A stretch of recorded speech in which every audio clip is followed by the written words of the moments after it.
Pickaxe. Hello and welcome to 0 Degrees, the podcast with no qualifications where we solve your complications. I'm Lydia and I'm joined by my lovely friends Ravs and Harry. How are you guys doing? Hello. I'm doing good. Hello. How we all doing? We good. How you guys up to? I'm not speaking words right now, sorry. The words are coming out of my mouth, but I don't know what they are, Lydia. It's been a minute since we've done one of these, because Ravs, you've been away. Yeah. I went to Paris TwitchCon, and it was crazy. It was crazy. Yeah? Tell us some stories. I drank till like 5 a.m. pretty much every single night. Oh my God. And I hate that. I went to Disneyland for the first time as well. Was Disneyland good? It was great. I had a wonderful time. I went on my first ever roller coaster.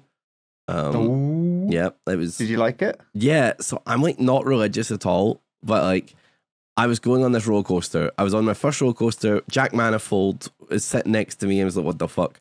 And we're just going for this little roller coaster, and I'm like shitting my pants because I've never been in an experience where like, you know, I'm sideways. You know what I mean? It's like, that doesn't feel natural. I'm like terrified I'm going to become a statistic.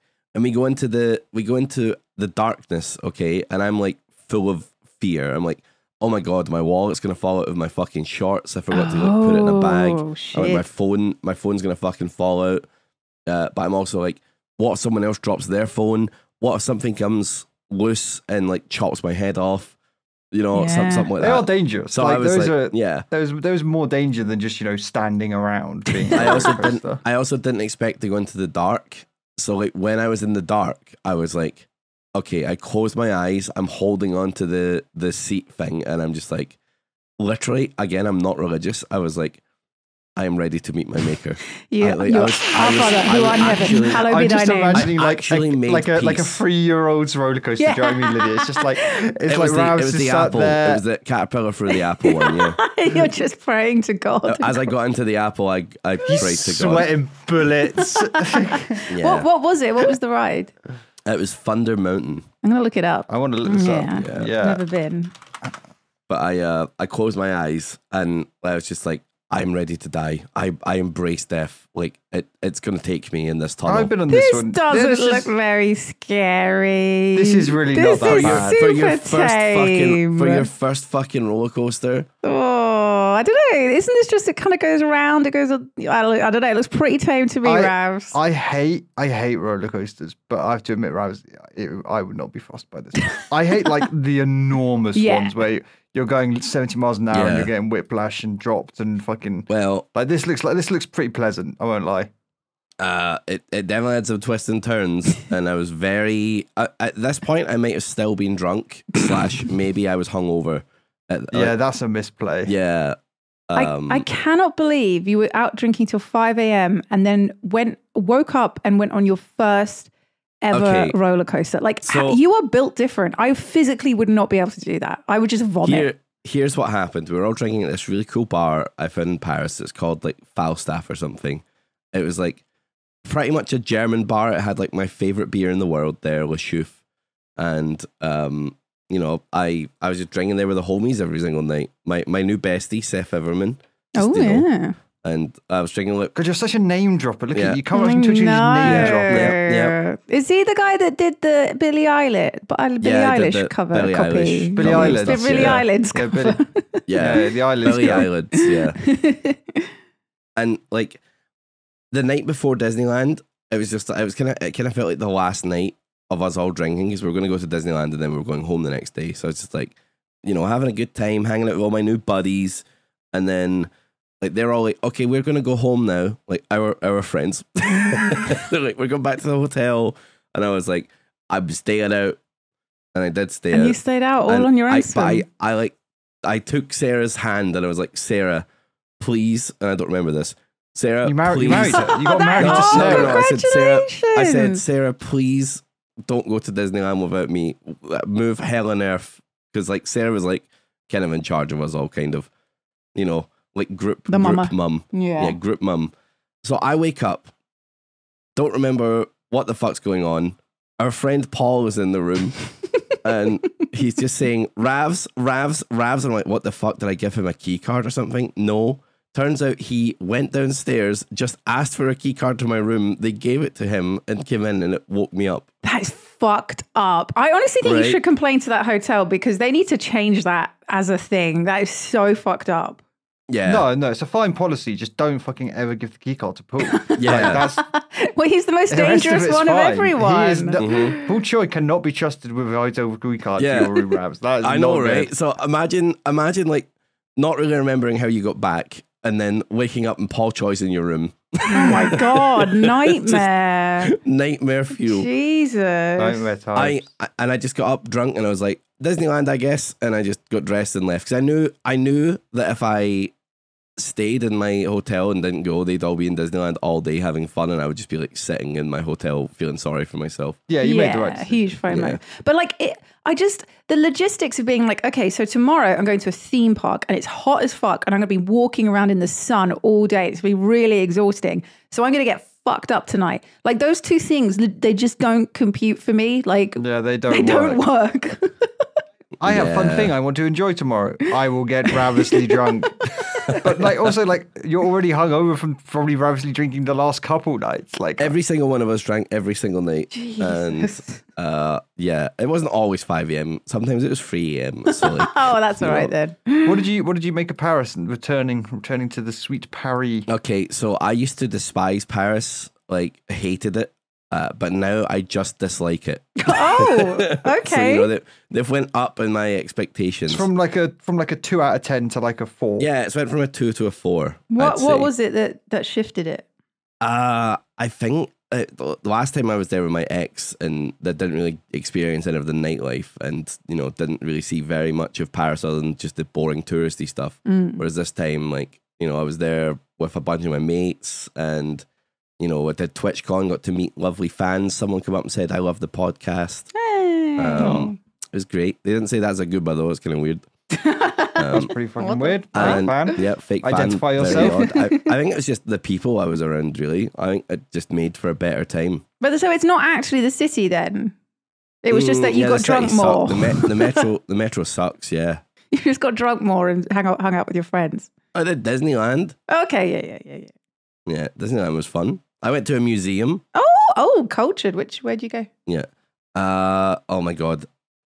They'll kill me. I can't remember what it was called. It had a lot of statues. Wow. The Aussie. Oh, I think it was like right. Come on. The Aussie, the Usi. The Usi. The pussy. Museum. The pussy. It had a big, beautiful like clock tower thing going on. You could like look out the front of a clock. It was a converted train station or something like that. Sounds nice. Sounds very lovely. It was a really nice time. Are you now more inspired to go to other theme parks, or are you like, nah? Oh my God, yes. So really? After I got off, I was like, oh my God, sweet ground. I terrified. We're like, okay, let's go do Space Mountain now. Now, Space Mountain, I didn't know had a loop-de-loop in it until I was on the ride. And my glasses are kind of loose. So I just all of a sudden felt my glasses like slipping up my face. So 99% of Space Mountain was just me clutching on to my glasses. It's like that is nightmare. Yeah, it was nightmare fuel. Like fuck, you didn't lose them. Tell you what though, fucking, I'm a convert now. I love roller coasters. Did the Indiana Jones ride. I did the Avengers ride, which was fucking awesome. Like nice. It went so fast that I don't know why the breathe. Avengers ride just sounds so lame to me. Just, maybe I don't know. Was it really that cool? No, okay, so like they load you in at the start and it's like super cool. There's like Iron Man there and shit, and like, that's kind of like dope. They've got them pushing some buttons. It's like initiating launch, blah blah blah, and they do like a 5, 4, 3, 2, 1. On one, I've never went so fast in my life. I couldn't breathe. I was like G-force. My face was getting fucking ruined. Wow. But then like the rest of the ride, while exciting, was kind of just like some shit movie clips of the Avengers doing some stuff. Yeah, it was a bit meh. Oh, that's pretty like nice. for the theme of the ride sucked, but like being on the ride was fun. Yeah. What was the scariest ride? It's got different names. The Twilight Zone one, the Tower of Terror or something like that, or I think in France it's called something different. But it's Tower of Terror. It's just the one where you're like basically strapped in by just like a little seatbelt. and they drop you like really fast. Oh, one of those. So your stomach like completely lurches. So I had like a bit of slack on my seatbelt, and I was like, oh, it's probably fine because I didn't expect the drop to be that crazy. I literally came out of my chair and I was screaming like, fuck, I'm gonna fucking die. Like, I shouldn't be this slack. I'm gonna like come out of my seat and fucking die. Like, I didn't expect to actually come out of my chair. Like, I was like weightless for like fucking 3 seconds. I was like, I'm gonna fucking die when I land. I was like, even if I don't come out of my chair and get splattered off the roof, surely when this thing hits the bottom, my ass is gonna like break when I hit the seat again. No more fucking pegging for Ravs. Yeah. But it's a gentle little landing somehow. I don't know how the fuck they did it, but I landed and I was like, that didn't even hurt my butt. It didn't hurt my bum hole. It's like the pirate ship, which is like my least favorite ride, because it freaks me out so much because you sit at the either end of it. When it goes to the top, you come out of your seat and you're not actually strapped down. You just have a bar in front of you. And that feeling freaks me out so much. I hate that. I know it's like physics and shit, so you can't physically come out, but it feels like you are, and it just, I hate it. It makes my hands sweat thinking about it. It's horrible. It's terrifying. It really is terrifying. Yeah, it turns out being like in a close to death experience, fucking scary. It's wild. Like, not good. It's wild. Why did we invent this stuff though? Like, while I had fun, I was also terrified, and I was like, this is all just to make some money. We made these terrifying rides that scare the shit out of us that could easily go wrong. Yeah, I don't get it. Not easily. They're pretty safe sometimes. I don't know. That one in England where they like just all their legs got crunched. I was like, yeah, that's fucked. Yeah, that was in Alton Towers, wasn't it? Yeah. Did you go on any water rides? There wasn't really any water rides there. Oh, there was, I like water rides. There was like Pirates of the Caribbean. Oh, that's probably a scary boat swing ride. Well, no, it's just like a really peaceful like ride through a cave on a little like boat. I call it a boat. It's basically a cart that you just can't see the rails for. But like, I think you get splashed a tiny bit, but it's not like, the like Splash Mountain and stuff where they're supposed to soak you, right? Yeah. They have those like heater things that you can go stand in. I really like the Pirates of the Caribbean one though. You also ride through the restaurant, which we ate at that restaurant after as well, which is kind of weird. What? So people just eating and you're staring at them as you go past? Kinda. It's just called like Captain Jack. It's like they just ran out of like cool things for you to look at. It's like, fuck it, we'll just find a bunch of randoms eating some food in there. Yeah. We should go to Thorpe Park. I think that's like the closest big theme park to us. No. Yes. No, you two can go. I'd love to go. And we can go on Stealth, which is, I think, it goes... Wait, isn't that the really scary? I've always heard people talk about that one, isn't that? Yeah, Stealth is pretty bad. So Stealth is scary, but it's so short that it's kind of bearable. So basically it goes insanely high. Let me find out. So Stealth height, it goes 205 feet high up in the air. Oh my God, no, I'm looking at a picture of that. I would vomit. And you like turn to the side and it when it shoots you off, I can't, something miles an hour. It goes so fast, but it's over in like 10 seconds.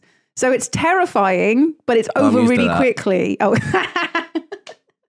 nice.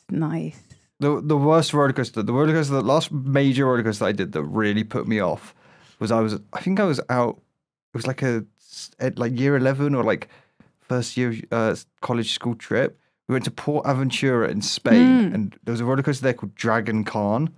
Just look up Dragon Khan roller coaster, Ravs. Khan. This roller coaster, I will just not go on one afterwards. It was fucked. Oh my God, Harry! Oh my God, Harry! Why was that? I was just all my mates peer pressured me, and I was like, "Oh, okay." They're like, "It'll be fine. We're fine." I was like, "This is not fine." Oh my God! There's actually a bit where like you're upside down and you can see the people ahead of you as the cart has turned. Yeah. What the hell?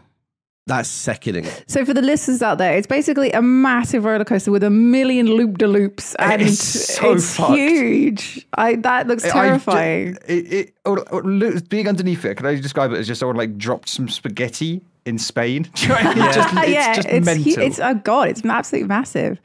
That looks really fucking scary. That is what put me off a roller coaster. I did not enjoy that at all. I'll do like diddly little ones, like the little like minecart one you did look fun. But going on shit like that, I do not take joy from. That is not. Oh my god, I did the classic "It's a Small World" like as my hangover was hitting me really hard, and I was like, has someone fucking spiked me?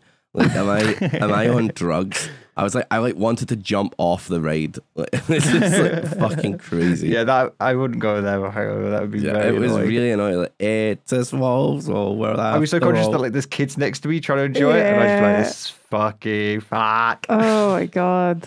Well, well, glad it went well. Should we do some questions then? Let's jump into some questions. All right, I've got one from our lovely patrons. Thank you, patrons. Thank you. Hope you're enjoying the Am I the Asshole exclusives. Hell yeah. Very, very cool. They've been fun to do. They have been fun. We're going to do one in a minute. So, yeah, stick around and join the Patreon and listen to the Am I the Assholes. Anyway, lovely message from our patron. Hi, guys. Massive fan of the show. I can't remember if you've covered something like this, as the episodes seem to fall together. But a friend of mine and I had a huge discussion. If you could live in any movie/TV show universe, what would it be?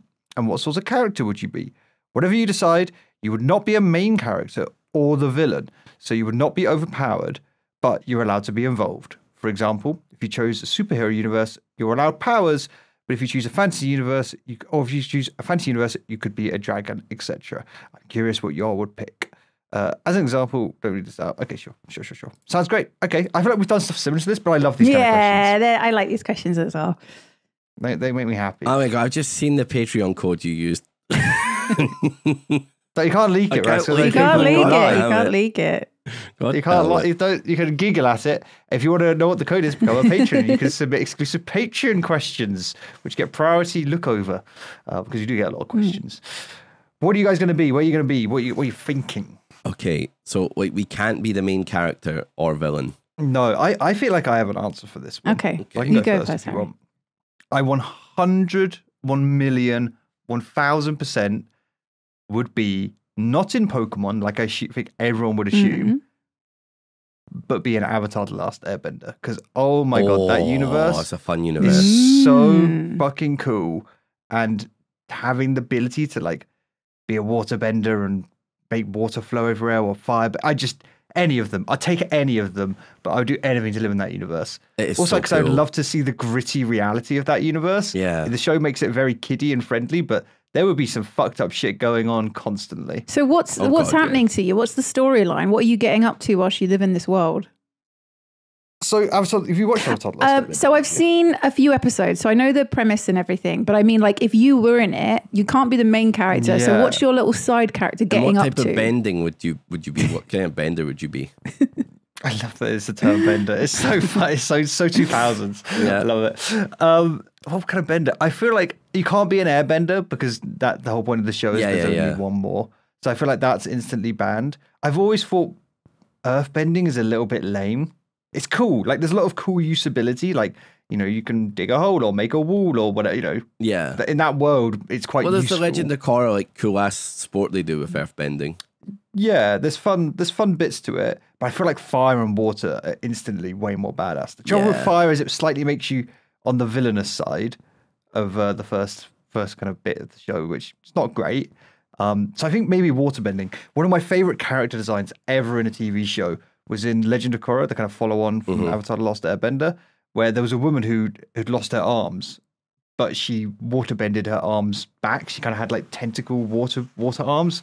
It's just really, really cool design. So I feel like someone like that is just, you have to be some kind of waterbending. But I mean, I've only seen a couple of episodes. Are you like fighting bad people I'm fighting bad people, but I'm also like, I'm helping my village. I'm just like living my life. Oh man, it'd be so good. Lydia, this is it. I just want to live in this world. Is it scary though? Are you going to die? Are you going to die? I'm going to go live in the world. Come back, Harry. It's not real. It's real. I'm going outside. I'm going to waterbend in the harbour. Just drowns.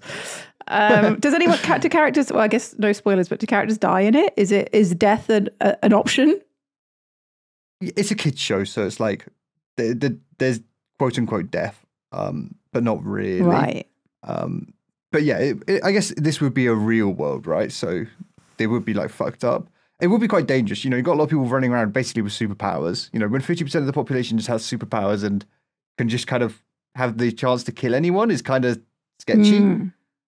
Yeah, I don't know. I just feel like I just want to do that water bending, Lydia. Go up to a lake and just and just move some water around. Fuck me, wouldn't that just be amazing? I mean, that'd be cool, but do you think it would kind of get sort of a bit boring after a while? Like you're going wow, and then you're I know what Harry wants to do. He just wants to be able to paint bend so he can just sit at the table. Imagine that, yeah. Oh, drink his pint. Lydia, you shit talk me. Okay, whoop. I thought it said paint.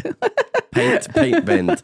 He just doesn't need to pick up his glass anymore. Oh, that's pretty sick, actually. The really fucked up power to want to have in that world is the blood bending. It's like a subsection of water bending where you bend the blood in people's bodies to make them do shit. Oh, God. Which is like a horrible thought and feeling. Ooh. But, that's pretty dark. Maybe I'll do that. Maybe, Lydia, you know what, all your shit talking has pushed me. Maybe I'll just blood bend so that I can just puppeteer you around. You're not allowed to be the villain, Harry.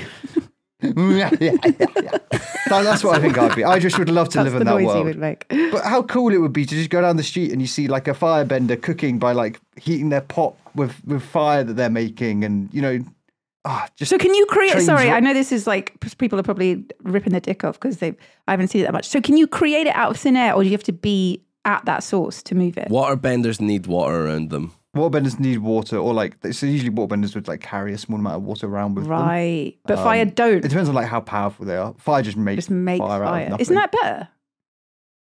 It's kind of better, but firebending's kind of, well, in the first series, the firebenders are kind of all evil. Yeah. Okay, I got you. You should watch that show. I mind when you haven't watched it. You should really go up and watch it. Yeah, it really holds up. Too. It's wholesome as well. I started it. Really wholesome. Uncle Iroh, my boy. Uncle Iroh is amazing. It just covers so many topics in such a lovely way. It's great. Oh. I really, really recommend it. All right, well, that's a good shout.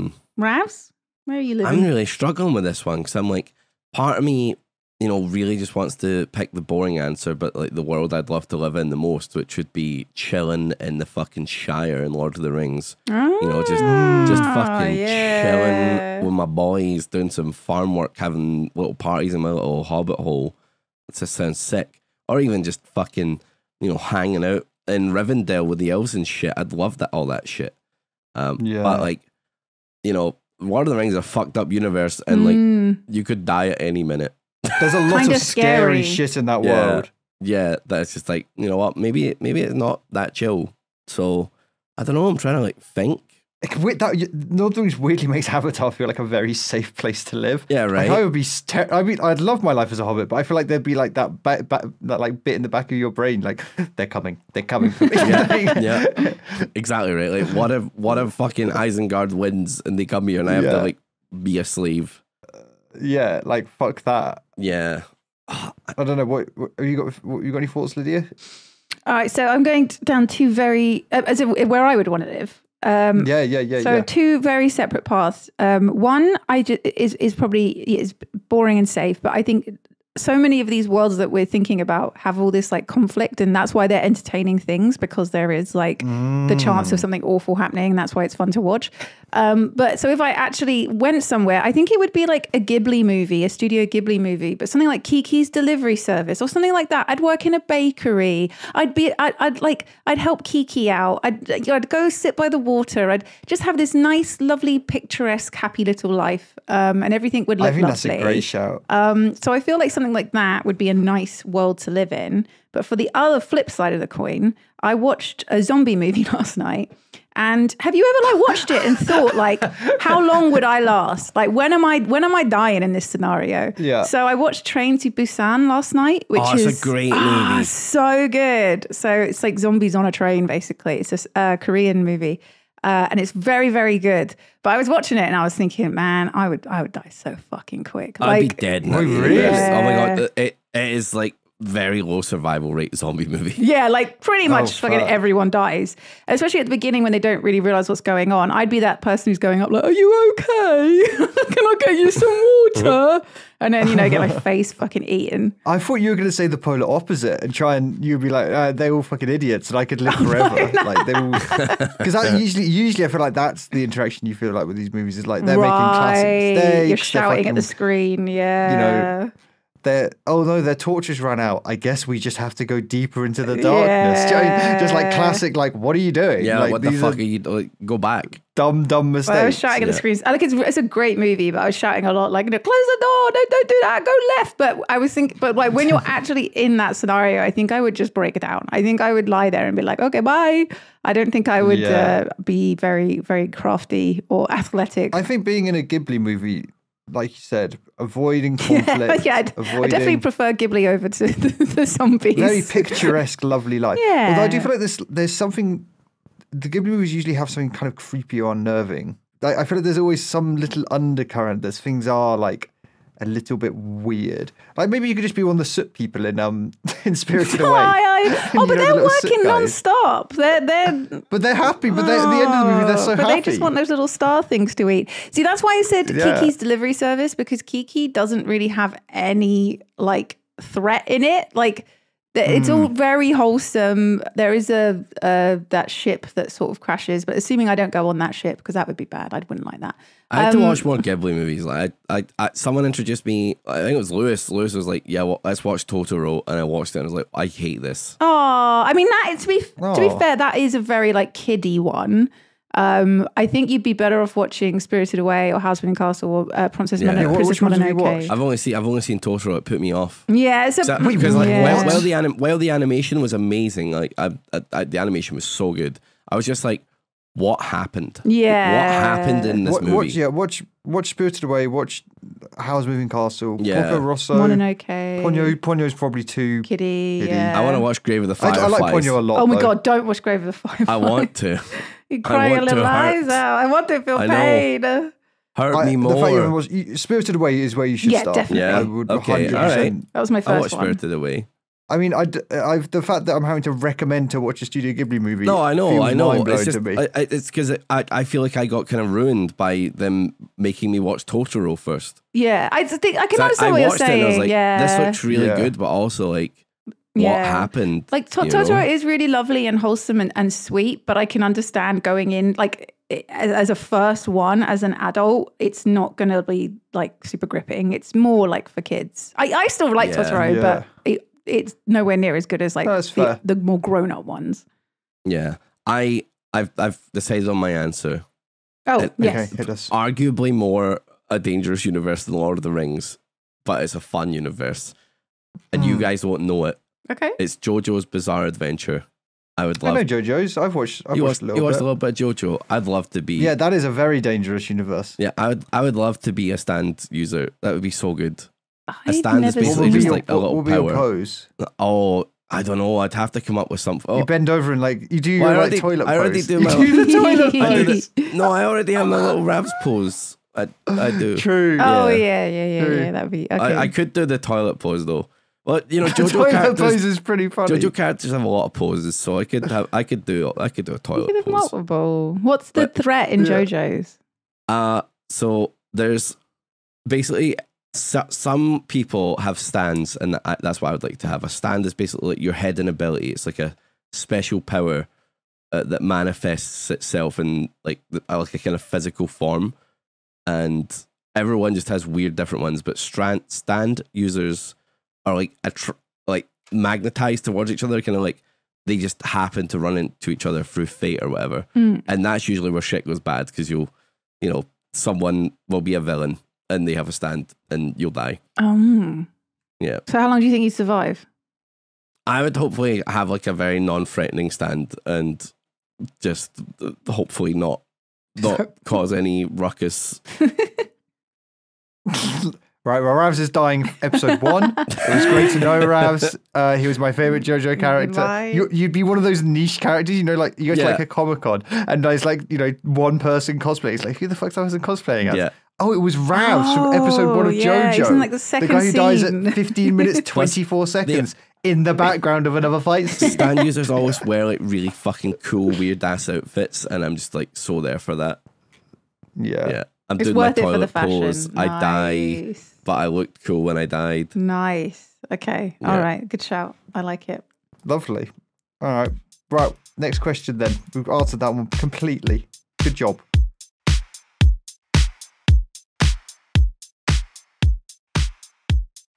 Hi, Lydia, Ravs, and Harry. I've just finished secondary school, and your podcasts have been great to listen to while studying for leaving certifications. I guess that's what that is. Thank you for that. My lack of education showing here.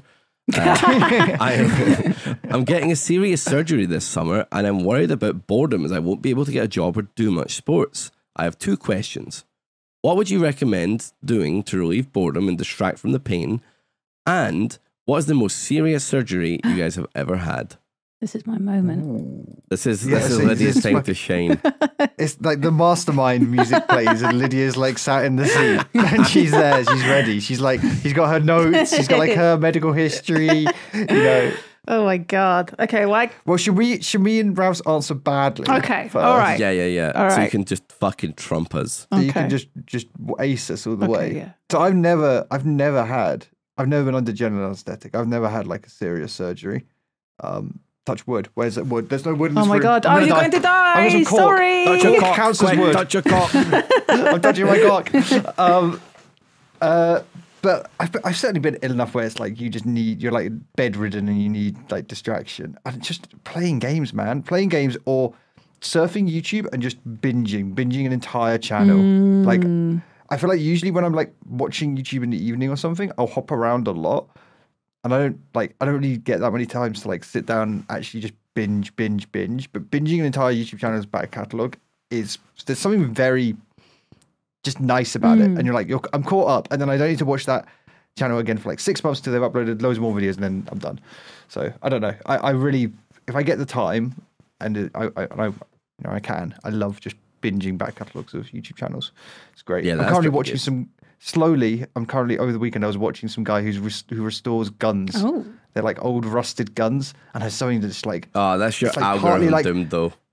Like, but like also like partly like it's like brain therapy because the guns like go from like looking horrible to looking really nice, but then it's also really interesting. Oh, it's great. Is it quite sort of ASMR, like quite soothing watching them? No, it's a bit more kind of analytical. Right. Okay. Than that. It's not like just like him with a toothbrush for like an hour. You watch one gun video though, and like YouTube is like, you are a gun nut. Time to show you all of the gun videos ever. You do, but equally, do you guys not do that on YouTube? Do you not smack the algorithm a little bit and tell it, click the 3 dots and then tell it, I'm not interested? No, I've never done that. I never. That's what I do. When I've watched enough of a subject matter, I'll smack the algorithm a little bit. Smack it. Give it a fucking smack. Yeah. I like and that. you just tell it a couple times, I don't care about that anymore, and it will start posting you back your old shit. I guess I sometimes do that with TikTok stuff. If I get really sick of the same shit being pushed to me all the time, I'll be like, I am not interested in this. Because the algorithm can just be convinced that you want. It can just even just like, oh, I left a YouTube video playing and now it just thinks I like this, and it's like, I don't. You just be able to just tweak it a little bit to stuff just you like is really helpful. Mm-hmm. So that's what I do. Ravs, what about you? I had like when I was a kid, I got the gas mask fucking knocked out dentist thing done. Gas mask. What World War were you living through, Ravs? Yeah, I had to put on like a fucking like gas mask, and I got fucking put under. And like, is it called a gas mask? That prevents you from getting fumes. I don't know what it was. It was sleeping gas, like sleeping gas or whatever. Yeah, it was like a scary mask I had to put on that fucking just knocked me the fuck out as a kid. What, like a clown mask? Is it like a Joker clown mask? No. It was like a gas mask. I don't know what the fuck. I think I can vividly remember it. Wait, so did they inject you at the same time? Because that might have been giving you oxygen. No, it's definitely sleepy gas. I don't know what the fuck was going on. I just remember they put it on my face and like fucking 15 seconds later I was gone. It's nuts, isn't it? The feeling, because you're like, it's just really surreal. Your body being forced to fall asleep. Yeah, and I think I just got like some like teeth extracted as a kid or something. I don't know why the fuck I had that happen to me, but it was certainly harrowing. Just fun. And just for fun. It was a harrowing experience. And I just remember like being really young and waking up in like the backseat of my mum's car, like seeing weird, wild shit. But thankfully I was like, 8 or something, or whatever age I was. So nothing crazy. But that's like the only surgery I guess I've had. Because that's like, you see those videos go viral, don't you, where people have like wisdom teeth removed in America, and then they're just talking like absolute craziness. They're out there. Do they still do that in this country? Like, is that still a thing? I think you can pay. I think you can, if you're going private, you can just pay and they'll just give you the shit. They just fuck you up. I think you can just buy drugs, guys. I think drugs. There's a guy outside the office who just will sell you drugs. Crazy. What was the recovery like? Like, how did you keep entertained? I was just, well, I just kind of like had to be carried back into bed. Like I woke up like lying in the back of my mum's car, and like my mum carrying me in to see my gran, and like just putting me to bed, and I just slept through all that. So it wasn't like I was out of action for like super long. I woke up in a lot of pain though.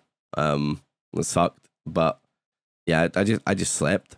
But for this person, like I don't know what type of surgery you're getting, but I would just like, you know, what I like to do is just like either get really into like a fun like roguelike or RPG or like a game or something, like just like really lose myself in it, or like binge some TV shows or movies you've been meaning to watch, or like Harry said, like some YouTube. That's like those are my go-to time killers, I think. Like when I can't really do much, just binging stuff. I love binging. Yeah, it's what you don't usually get that much extended time, right? So you might as well use it to like just do a thing that you've always wanted to do, because that's going to make you happy. Absolutely. Lydia, our resident surgery and health recovery expert. Let's have it then. Officially the most broken lady in England. Please, your expertise. Okay. We require it. Okay. So to be fair, I've only had 2 operations which have required general anesthetic. That's where they put you to sleep, right? I've only had 2. I've had like a bunch of procedures done, but I've been either like numbed or awake or huffing gas and air. But so those are the only 2 that I had, which I would say were like serious surgeries, because it's always spooky because you got to sign the thing and it's like, you might not wake up. I mean, it doesn't say that, but they have to say. It just says at the top. That's it. Just, you might not wake up. Just no other details. Smiley face, no sign here. But yeah, my biggest surgery was when I broke my kneecap. And I've spoken about it many, many times before, so I'm sure everyone knows this, but just in case those who don't, I fell and my kneecap smashed into 9 pieces. My whole body contort. Yeah. So I had sort of emergency surgery, and I know what they did to my knee, but they sort of wired it all back together. I have like a massive scar on my leg. And it was serious surgery, and the injury in the sense that I was bed bound. Well, I was hospitalized for 2 weeks and I couldn't move for 2 weeks. And then I had to go live with my mom for like 6 months, but I couldn't even really get up for about 2 months of that. So it was a lot of lying around. So I very much feel I'm sympathetic towards this person. It's a long time. It's a long time to sit around, and you will get cabin fever, and you will get bored. It's inevitable. I guess it's all about trying to shift your perspective. I think that what I would find is and then I broke my ankle and again spent a lot of time in bed. It is boring, but I feel like as humans, we feel guilty when we spend hours playing video games and hours watching TV shows and movies, and always feel like, oh God, I should be doing something productive, and the house is a mess, and I haven't been doing my work or whatever. And just like you and Harry and Ravs have said about watching TV and films, treat it as like, I am allowed to do this with no guilt, with absolutely no guilt. There is nothing I should be doing. There is nothing that could be more productive. Like, you need to heal, you need to sleep, you need to rest. And if that involves watching 14 hours of TV in a row, or completing a massive JRPG, or just doing that and not feeling guilty, like unashamedly just getting lost in media. I mean, I remember when I was sick, I think someone said, you could use this time to learn something or a skill or whatever. I wouldn't say pressure yourself to do that. If you can't be fucked to like learn how to cross stitch or whatever, like don't feel guilty if you don't, only if you want to. I would just say, let yourself do fuck all and don't feel guilty about it, because you need to rest. I think that's really good advice. It feels like that advice is almost like, your body is physically hurting, like look after your mental health. Yeah. Do you know what I mean? Like, Like, be kind to yourself, be good. Exactly. Because you will get bored and you will get cabin fever. It is inevitable. But once you're better, you'll be able to do all that shit. You'll have to work and clean and do all that chores and crap. You now have an excuse to not do any of that whilst you recover. So almost make the most of it, you know? There's no obligation to get shit done. Good advice. Lovely, lovely stuff. Well, I say good advice. I don't know how good mine and Rav's advice was. No, it was great. It was great. Same sort of thing, really. Pretty close. All right, should we do one last quick question? Yeah. We've got time. Yeah. Oh my God, a free question episode. That's crazy. I know, we're treating it. I'm on it today. Okay, why don't we do this little one here? Okay, this is from a Patreon. Thank you so much. Thank you, Patreon.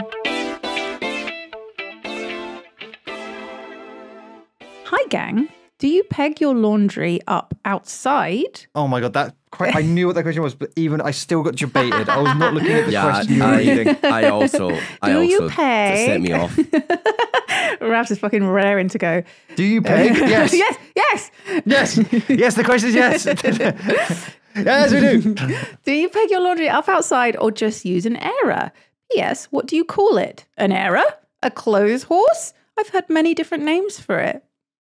An airer? I've always called it clothes horse. I call it a clothes horse too. Yeah, clothes horse. What? Yeah. Clothes horse. Which sounds stupid now I'm saying it out loud. It does An airer is stupid, better and more sensical. Why the fuck is it called a clothes horse? I just call it a clothes rack. Clothes rack? I've never heard that. Rack? Yeah. Should I Google why is it called a clothes horse? I've never called it a clothes horse. That's so strange. It's so commonplace. I think it's I don't know. Airer looks more common. Is airer more American? Airer, I think, is more common. Yeah, I called it a drying rack. Drying rack, clothes rack. Oh, clothes rack. Oh, maybe. I'm trying to think. You know, when you think about it too much, you can't. I'm trying to imagine myself like, hey, can you pass me I think clothes horse or clothes rack. Maybe I do say rack. Clothes horse. I've never even heard of this. This is hilarious. It is secondary sense that upon which something is mounted, which is why some people call it clothes horse. Washing line would be what I would call it if you were putting it outside. That's washing fine, line is outside. And that's like very specific. That's just a line that goes across from one place to another. Yeah. No, because I would still call like those like square ones, those like umbrella ones you get. Oh, yeah. I could still call the umbrella one, like the upside down umbrellas. Yeah. I still call that a washing line because it's like I'd lines. still call that, yeah. So if it's outside, it automatically becomes a washing line. Isn't that strange that then inside we call it a clothes horse? Yeah. I'm saying I don't. I've never heard of this term in my life. That's so weird. Is it American? I think clothes horse might be a Brit thing, and airer is more American. What isn't clothes horse etymology? Also, clothes horse, upright wooden frame for hanging clothes to dry. 1788 from clothes and horse. Secondary said. Where though? Where's it come from? Where's the word from? And then just gives. Yeah, it doesn't really. Some people close screen, which had the same literal sense as attested to. Okay. Some people call it a closed maiden, apparently, but I've never heard that. Wait, this graph is really interesting. That the graph is like certainly like a lot of people calling it clothes horse in like the 1850s through to like the early 1900s, and then it completely drops off. It does sound very old timey, doesn't it? Clothes horse, and it's been picking back up. It's a more recent term. Like only since like 2006 has it like become used again. It's been brought back. Why have they brought this back? It's a terrible word. Where did you guys get that from? I think it must have been my mom. My family, I think. Like my mom would. I wonder if it's a weird generational thing. Do you know what I mean? If there's a weird cycle to it. Like, I wonder if I don't know. It's so strange. I would never have called it that. Because we didn't grow up that far away from each other, Harry. So it can't be like But I wonder if our parents ages. Well, and my parents are in their 60s. How old are your parents, Harry? They're just getting to. So maybe that. Maybe. Ravs, what about your parents? Well, so my parents said clothes horse, but my gran called it an airer once, and I was like, "What the fuck is an airer?" Because I was like a kid, and I went out into the back place where she had like one that like descended down from the ceiling. It was like kind of cool. Yes, I know those ones. Yeah. And I was like, I guess maybe that. But I was like, what the fuck's an error? Like, what am I looking for here? Like, but I don't know. So, but if my gran was an older generation saying error, but my parents were saying clothes horse, I don't know. Apparently, Ravs, in Scotland, you're meant to.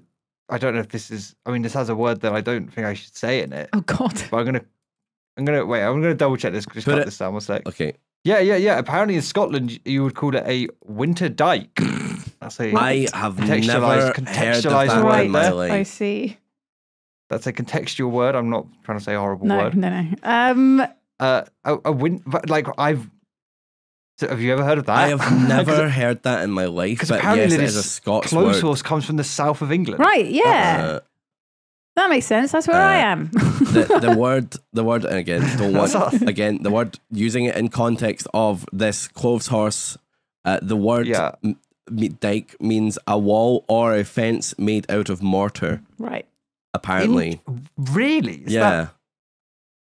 Wow, I didn't know that was what that originally. Yeah. What that word was for. Yeah. That's really interesting. Really weird Scots language. I guess that's like old Scots language though. That word might have come before the derogatory term. Oh, probably, undoubtedly it did. Yeah. Undoubtedly, it's probably way older. Yeah. How weird. Also, just so weird is I love that all of our instant reaction was, when's the last time I said that word? That as well, right?